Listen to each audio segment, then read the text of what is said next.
What happens when the man everyone calls a failure suddenly becomes the most powerful person in the room? At my own sister's wedding, I was ignored, mocked, and pushed to the corner like I did not belong. But then one scream stopped the music. A stranger shouted my name.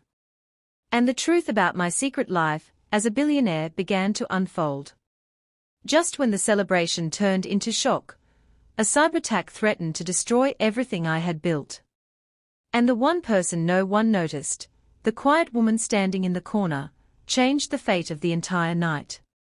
What she did next left the whole hall speechless. Stay with me, because this is not just a story about success. It is a story about betrayal, love, courage, and the one person who believed in me when the world turned away. Before we dive into this incredible story, do not forget to subscribe and hit the bell icon so you never miss our powerful, life-changing content. The wedding hall glittered with gold lights. Music echoed through the air. Laughter floated like perfume. Yet I stood alone. My own sister avoided my eyes. Relatives whispered behind decorated plates. That failure is here. I heard every word. Once, I had owned a small shop. A dream built with blistered hands. Then betrayal came. My business partner disappeared with every rupee. Debt swallowed my name. Friends vanished like smoke. I became the man everyone pitied. Or worse, ignored. Tonight was proof. My chair was placed near the exit. Far from the family table. I watched my sister smile for photographs. While my chest carried silent storms. Then she walked toward me. A gentle hand touched my shoulder. Aisha. The only person who had never looked at me with shame. Her eyes held quiet fire. Pain is temporary, she whispered. But a man who survives pain becomes unbreakable. She sold her own jewelry. So I could start again. Night after night. She sat beside me in a tiny rented room. While I studied markets, failures, possibilities. Years passed. Slowly. A small idea turned into a company. That company became an empire. Today my name appears on billionaire lists. But tonight, no one here knows that. To them, I am still the broken man. Suddenly, a sharp scream tore through the hall. Music stopped. Glasses froze in midair. Every face turned. And the next moment, someone shouted my name in shock. Every whisper in the hall died. My name echoed again. Louder this time, that is him. Confusion spread across the room. Like ripples in still water. My sister froze on the stage. Her bridal bangles trembling. Guests began turning their heads toward me. Some eyes widened. Some filled with disbelief. I felt the weight of their stares. Pressing against my chest. 4 years. Those same eyes had carried judgment. Tonight they carried shock. A tall man pushed through the crowd. His expensive suit brushed past curious guests. His voice shook with urgency. Sir, we have been searching for you everywhere. The hall fell into stunned silence. Sir. That word sounded strange here. My uncle stepped forward, frowning. What nonsense is this? The man turned toward the crowd. His voice rose clearly. This man is the founder of Orion Global Holdings. Gasps spread through the hall. Phones appeared in trembling hands. Someone whispered. He is a billionaire. My sister's face turned pale. The same relatives who once mocked me now stared as if they had seen a ghost. But my eyes searched for only one face. Aisha stood near the doorway. Quiet, calm. Her eyes carried the same gentle strength that once kept me alive. She gave a small nod. A reminder. Money was never the victory. Character was. Then the manager leaned closer to me and spoke words that made my heart suddenly race. "Sir, there is another problem." His voice trembled.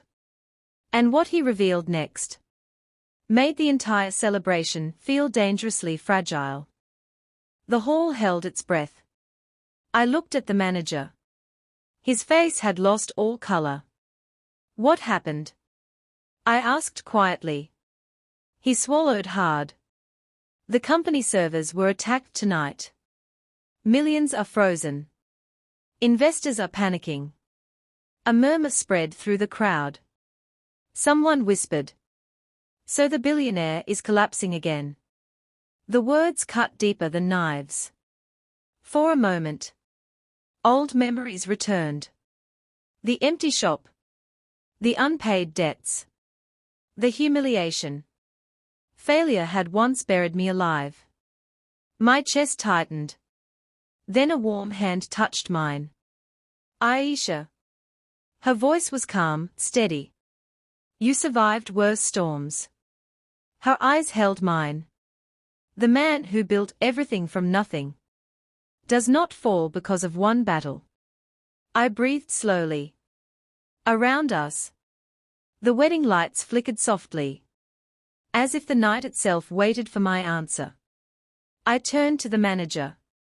"Call the board," I said firmly. "Open emergency control." My voice grew stronger. "We built this company with honesty. We will protect it with courage." Some guests watched in silence. Some still doubted. But Aisha smiled. The same quiet smile she had given me years ago. In that tiny rented room. And in that moment, another man rushed into the hall, holding a tablet in shaking hands. His words exploded through the silence. "Sir, you need to see this immediately." The hall fell silent again. The man pushed through the crowd, his breath uneven, his hands trembling around the glowing tablet. He stopped in front of me. "Sir, it is worse than we thought." His screen reflected in my eyes. Numbers, charts. Red warnings flashing like wounds. Someone had tried to destroy everything. Years of work. Thousands of employees. Families depending on us. Whispers rose behind me. "So the billionaire will fall again." I felt the old sting of humiliation. The same feeling. From the day my partner stole my business. For a moment, the glittering wedding hall faded. I remembered the smell of dust. In that tiny rented office. Broken chairs. Late nights. Endless calculations. And Aisha sitting across from me. Under a weak yellow bulb.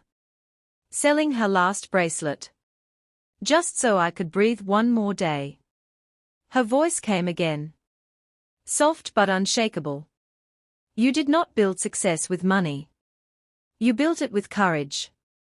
I lifted my head. The crowd was watching. Waiting, judging. I turned the tablet toward the manager. "Trace the attack," I said calmly. "Lock every external gateway." My voice grew sharper. No panic. No fear. Because fear had once ruined my life. Not tonight. Suddenly the man with the tablet gasped. His eyes widened. "Sir, the system just responded." My heart skipped. "What do you mean?" His fingers shook as he scrolled. Then he whispered something that made my entire body go still. Someone inside the hall just stopped the attack. A chill ran through the room. Inside the hall. I asked slowly. The man nodded, still staring at the tablet. Lines of code flickered across the screen. The red warnings were fading. Someone here had just saved my company. Guests began murmuring. Confused faces turned in every direction. My uncle scoffed nervously. This must be some mistake. But the technician shook his head. No mistake. The counter-signal came from a local device. A heavy silence fell. I scanned the crowd, relatives, businessmen, wedding guests, musicians frozen beside their instruments. Then the technician whispered again. Sir, the signal is still active. My pulse quickened. Find it. His fingers moved quickly. The tablet beeped. He slowly lifted his head and pointed toward the back of the hall. Every eye followed his finger. Near the quiet corner stood a young woman beside a small laptop, simple dress, calm posture, Aisha. The crowd gasped. My heart pounded. 4 years I had believed. She only believed in me. But now the truth was unfolding. She closed the laptop gently. Her eyes met mine. There was no pride in them. Only quiet strength. She walked toward me. Through the stunned guests. Each step echoed in the silent hall.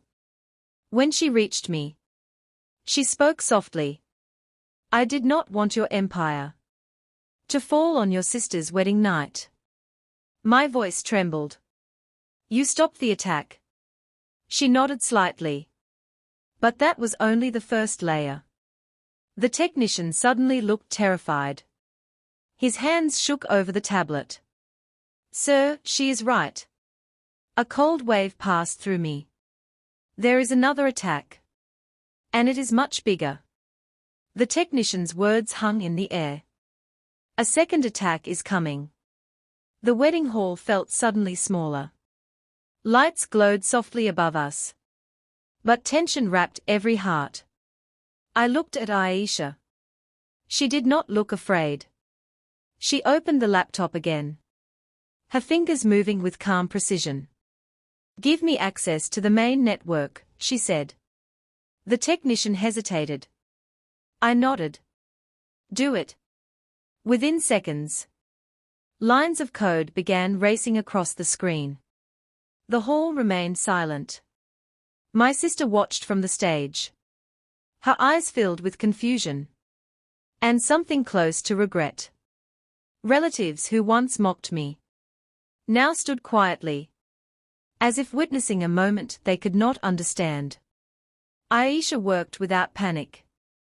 Her face carried the same quiet focus I had seen years ago. In our tiny rented room. Back when we had nothing. Except hope. Minutes passed. Then suddenly, the tablet beeped loudly. Green signals replaced the red warnings. The technician gasped. It is over, the system is secure. A wave of relief spread through the room. My company was safe. Thousands of jobs, protected.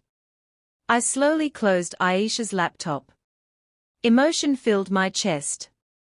All the wealth in the world suddenly felt small compared to the strength of the woman beside me.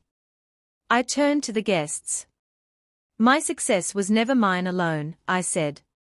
It was built on faith, sacrifice, and love. My sister stepped down from the stage. Tears in her eyes. She hugged me tightly. And in that moment, the glittering wedding hall felt warmer than ever. Because life had taught me a truth no fortune could buy. People may ignore you in your weakest days. But if you rise with patience, integrity, and courage, the same world will one day stand in silence to watch your strength. True wealth is not money. True wealth is the heart that stands beside you when you have nothing. And that night, among music, forgiveness, and new beginnings, I realized something beautiful. Success is brightest when it is shared with love.